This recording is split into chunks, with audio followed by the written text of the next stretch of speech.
लेकिन फ़िल्टर लगाते हो गगन भाई को आप बहुत। एक चीज़ और बताना यार आप मुझे कि आपके साथ ऐसा होता क्या है कि आप बिल्कुल ठीक-ठीक होते रहते हो, ठीक-ठीक चलते हो, फिर एकदम से कुछ गुब्बार आता है यूट्यूब पे, फिर किसी को लग जाते हो किसी के पीछे, फिर शांत होते हो, फिर लग जाते हो।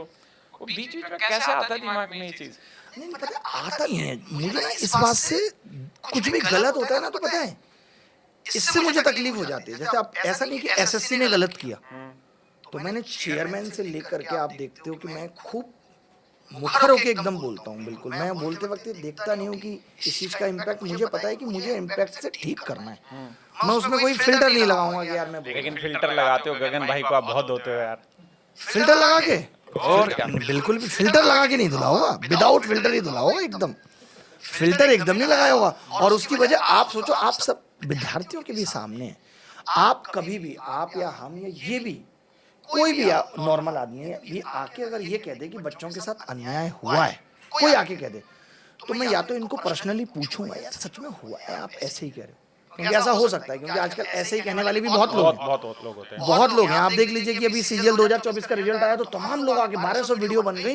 2-4 लोगों ने तो इतना बड़ा जिम्मेदारी ले ली कि हम सब कुछ ठीक कर देंगे, रातों रात कर देंगे। पूरी जिम्मेदारी हमारी, हमें किसी से मतलब नहीं है। और आज वो लोग बिल में छुपे हुए हैं। सच बात कुछ है। भी बाहर निकल के नहीं आ रहा है, ग्राउंड लेवल पे कोई भी चीजें नहीं हो रही हैं। तो आप मेरे बारे में, लोगों को भी पता है कि मैं शुरुआत से जो बोलूंगा, अगर मैंने जिस दिन ये बात बोली थी कि मैं रिजल्ट रिवाइज करा दूंगा, या इससे पहले भी कोई बात बोली है यूएफएम को लेकर के, तो वो चीजें करी हैं। अब कोई बंदा आके इस तरीके से ये बोलने लगे, और कई बार बच्चों को पता भी नहीं होता कि वो पीछे क्या बोल रहा है, कॉल करके वो क्या बोल रहा है, मैसेजेज पे क्या वो कर रहा है, तो वो फिर चीजें निकल जाती हैं। लेकिन कई बार सभी के अपने-अपने विचार होते हैं सर, हर किसी को अपने-अपने तरीके से दिखता है चीज़ें और वो अपने तरीके से उसके ऊपर रिएक्ट करते हैं। और कई बार क्या होता है लेकिन कि रिएक्शन से रिजिड नहीं होना चाहिए, वो फ्लेक्सिबल होना चाहिए। आप कह सकते हो मुझे ऐसा नहीं लगता, उन्हें ऐसा क्यों लग रहा है पता नहीं, बट मुझे नहीं लगता। बट आप अच्छा तो ये नहीं कह सकते उन्हें भी गलत लग रहा है। नहीं, एक चीज़ बताओ देखो वो एक चीज़ मुझे मैं गगन भाई की ही बात लेके चलता हूँ।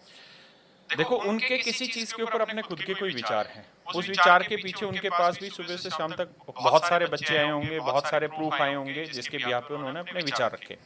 जब पहली बार उन्होंने कोई भी विचार रखा तो उसके लिए उसने किसी टीचर को ब्लेम नहीं किया, उसने अपनी तरफ से कोई विचार रखा। जैसे मान लेते हैं कोई एग्ज़ाम्पल के तौर पे आप कह रहे हैं कि दिन है, वो कह रहे हैं कि रात है।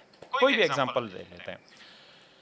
लेकिन जब आपने इस एसएससी वाला केस किया और आपने उस केस को फाइट किया, तो ये बताओ कि उनके विचार जो भी रहे हों, लेकिन उस चीज़ में उन्होंने पार्टिसिपेट किया? चाहे वो फाइनेंशियली पार्टिसिपेशन तो किया। तो मुझे लगता है कि हर एक टीचर के ना अपने-अपने विचार हैं और अपने-अपने तरीके से वो लड़ाई लड़ता है। इस बात में मुझे अब कहने में कोई दो राय नहीं है कि पूरे हिंदुस्तान में अगर बच्चों के लिए पूरी ईमानदारी से कोई सोचता है तो वो केवल अभिनय और कोई दूसरा नहीं है। और ये इतिहास में ऐसा पहली बार हुआ कि 2 दिन के अंदर-अंदर प्रीलिम्स के अंदर 1100 कितने बच्चे हुए सर? 1134 1134 बच्चों को एंट्री कराना।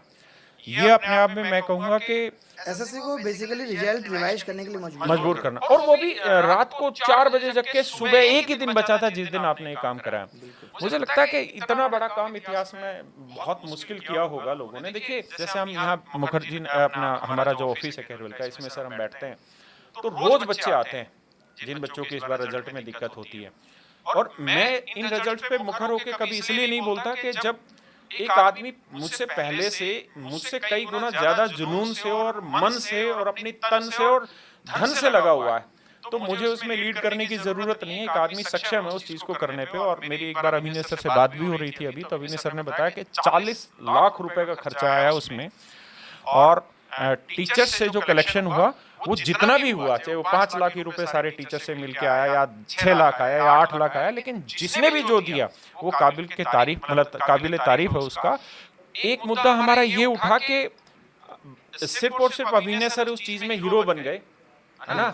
लेकिन सबको ये सोचना भी चाहिए कि जिस 1144 बच्चों के या 1134 बच्चों के घर में वो दिवाली मनी, उनके घर में खुशी गई, भरोसा आया लोगों के भरोसा आया। बीच में कि कुछ भी गलत होगा तो हमारे साथ कोई एक आदमी खड़ा है। खड़ा है।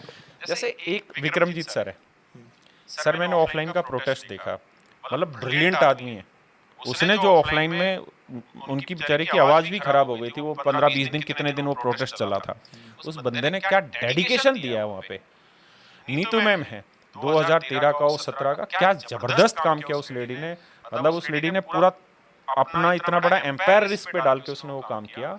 और अब 2024-25 में जो आपने काम किया है ना सर, आप जैसे टीचर हैं तभी तक हम जैसे भी लोग सेफ हैं, बच्चों की भी उम्मीद है आपसे है।